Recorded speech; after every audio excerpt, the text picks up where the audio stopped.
So this is a presentation by myself, Martin Yard, and my colleague Donna Hazelton.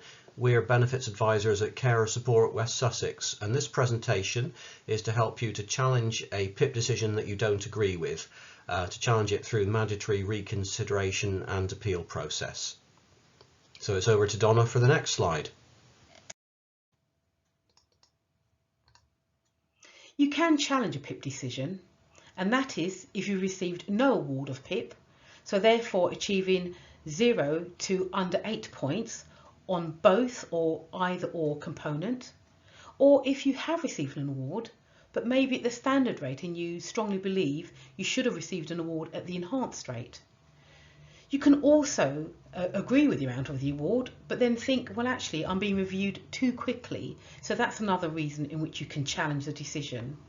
It is important to take note though that if your circumstances have changed and you want to write about the change in your health needs, this is not the route to do it. If you have had a change, then you are better off applying for a new PIP claim. To challenge the decision, you must first apply for a mandatory reconsideration, saying why you disagree with the decision. You can do this by either calling the Department for Work and Pensions, writing a letter, or completing a CRMR1 form, which is the best method.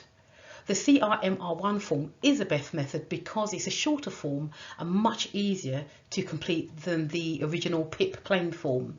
Also, you will need to do this within the 28-day deadline, but if you've missed the deadline, you can have up to 13 months to register your disagreement with the decision. So the CRMR1 form is the most straightforward way of applying for a mandatory reconsideration. A lot of the form is self-explanatory, like your name and address, whereas one section which talks about a representative completing it for you, you can leave that blank unless someone is actually formally representing you. Questions 16 and 17 are probably the most important parts. Question 16, in that question you're asked to state if you have done this within 28 days of their decision.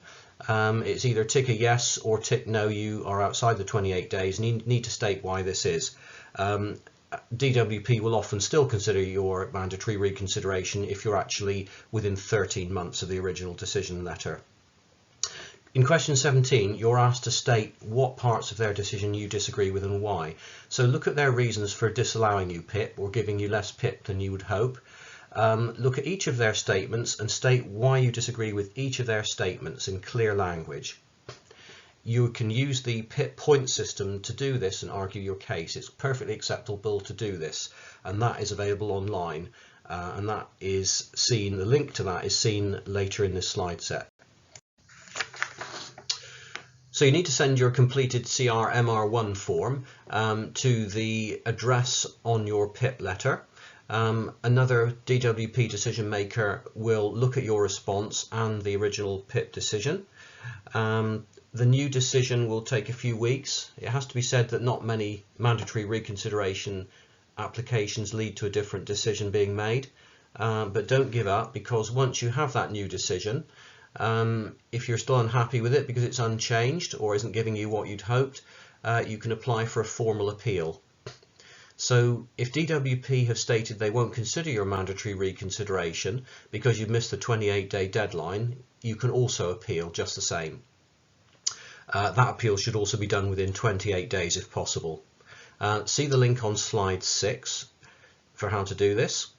The appeal application can be done either completely online or by printing out an SSCS1 form, which is very similar to the CRMR1 form, and you can use exactly the same information if you want to, and it'll be looked at by completely different people who are not DWP staff. The Citizens Advice website provides useful tips on how to challenge that decision, and as you can see in blue, you can click on any of those areas and it'll either take you to the CRMR1 form that you can download and print off to use to challenge the decision.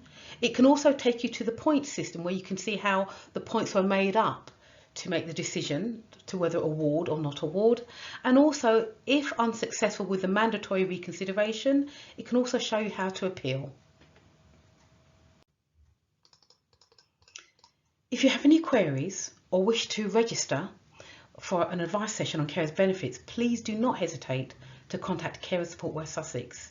You can contact us via our website page that you can see here, www.carersupport.org.uk, or telephone us on 0300 028 8888.